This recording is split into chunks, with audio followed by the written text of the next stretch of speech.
Welcome to your class, The Science of Analytical Human Behavior, the study of why people buy and why they follow the leaders that they follow. Today we're just going to do an overview, share a couple definitions and principles of what we're going to be covering over the next few sessions. I will let you know right now that creativity in this course is king. You're going to have to be creative. You're going to have to sit down. You're going to have to stretch your imagination a little bit and come up with different ways to apply these principles in an elegant manner. Okay? Not just crassfully like you might see on television, in an elegant manner. We're going to be discussing reciprocity. And reciprocity simply comes down to giving somebody something and then taking from them and taking from them and taking from them. It could be as simple as a small little bottle of water to close that sale. Reciprocity is one of those principles that crosses all cultures and all societies. We all do not want to be obligated for anything. So once you create that level of reciprocity in somebody, you give somebody that don't want to be obligated, as long as they feel like it's a real honest gift and you're not trying to manipulate them, you can take and take and take. Reciprocity is such a powerful principle. It has been credited with changing the world. Reciprocity was a direct result, had a direct effect upon the Living Rights Act. Reciprocity is so powerful that it has had a direct impact in changing the world. We'll discuss how Lyndon Baines Johnson changed the world by using the law of reciprocity in 1964. Reciprocity is a principle that you want to master, and just kind of ignore the fact that it's one of the most popular principles. If you can master this principle by itself, you will change the level of income that you make. You will change the level of people who follow you. Your world will change. We'll also talk about commitment and consistency. Commitment and consistency simply comes down to once you get someone to say yes, they will continue to say yes. You get someone to make a statement about how good they are or what they believe, they will continue to do that. Let me ask you so you can see how important commitment and consistency is. Wasn't it in one of the last presidential elections that someone bought something for it that one of these guys had written 20 years ago? And how we labeled him as a flip-flopper because he didn't believe that anymore? In reality, shouldn't we have grown as a group of people to say, well, no, 20 years ago I thought this way, but I grew up, I changed my ways. But in the political arena, that person's a flip-flopper. Flip-flops on the issues. Okay? People don't want to feel that they're not consistent. They make a commitment, they want to feel they're consistent to it. So let's take an insurance salesman. If an insurance salesman can sit down from across the table and have the father of the house say, well, I really do want to protect my family and kids if I should die.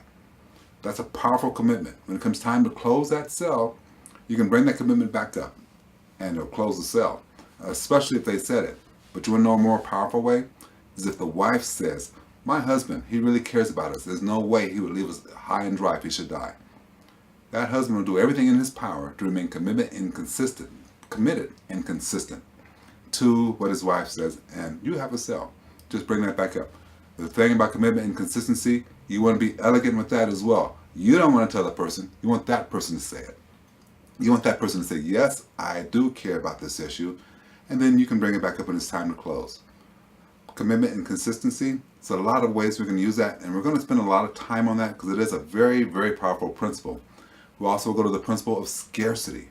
Scarcity just means the fewer they are, the higher the value, just like a stamp and coin collection. The fewer stamps there are in circulation, the higher that value is. The fewer coins, the higher that value is. The less time you have, the higher your value is.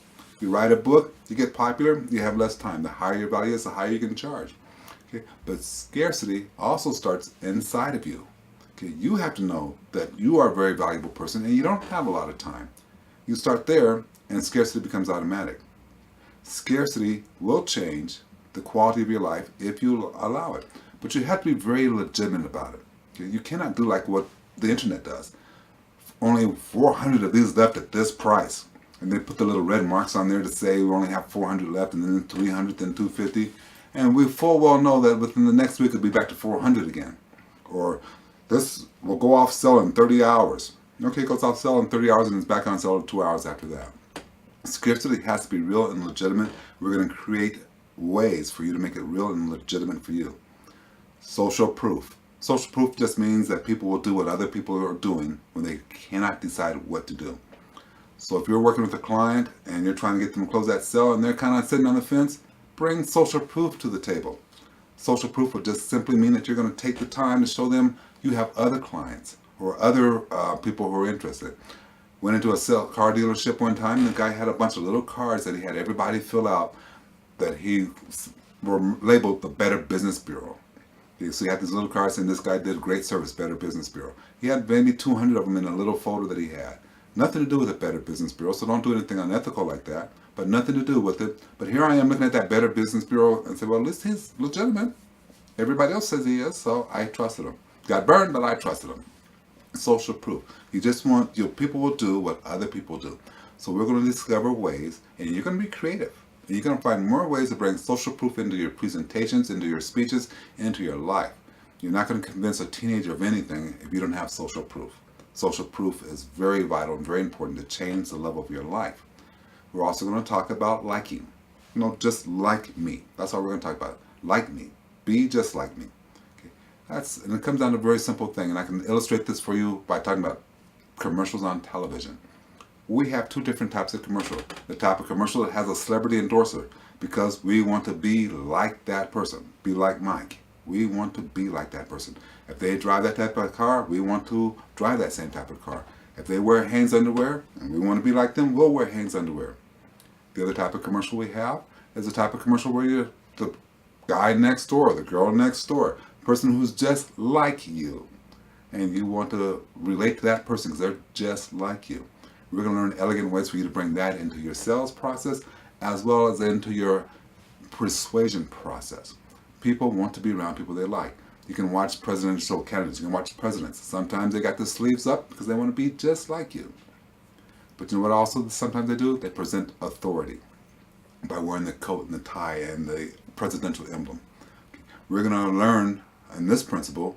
By the way, authority crosses all lines, okay? There is no cultural, there is no social, there is nothing that authority doesn't cross. We are taught from kids about authority, how important it is. I'll share a story with you about bacon that will, when you stop laughing about it, you'll say, okay, authority is for real. Okay, we'll share a story about doctors and how their authority can cause you death. We're going to learn about authority. And you're going to learn how to apply authority into your world in the way you want to. Authority just simply means that they believe you. You're the expert and they're going to go for it. You're going to learn how to create authority from the way you dress, of course. From the clothes that you wear, from the perfume that you wear, from the cologne that you wear. You're going to learn how to create authority with the alphabet soup. You're going to learn how just being taller creates authority. And how to create that perception of taller even if you are short. Authority is a key principle and we're going to really dive in deep into that. We talked about social proof, we talked about commitment and consistency, we talked about liking, we talked about authority, we talked about scarcity. The one that we're going to really dive into, and it's going to take us 2 sessions to get through it, and that's going to be transinductions. Transinductions is going to be hard work for you because you're going to have to really be creative. You're going to have to step out of the box. We're going to teach you how to use one-word transinductions. We're going to teach you how to use phrases for transinductions. The one word that people always use is or. You can buy using your MasterCard or your Visa card. Well, that's a start, not very elegant, and we're going to learn more elegant phrases, more elegant words to cause that. Transinductions can and will radically change the way you do business.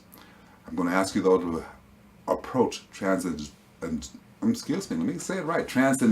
by the power of being morally ethical about them. Once you become an expert at using transinductions, use them ethically. Because if you don't, they will come back to bite you. Transinductions will tie it all together. Transinductions will bring authority and reciprocity all together for you. And social proof and scarcity and liking, they'll bring it all together for you.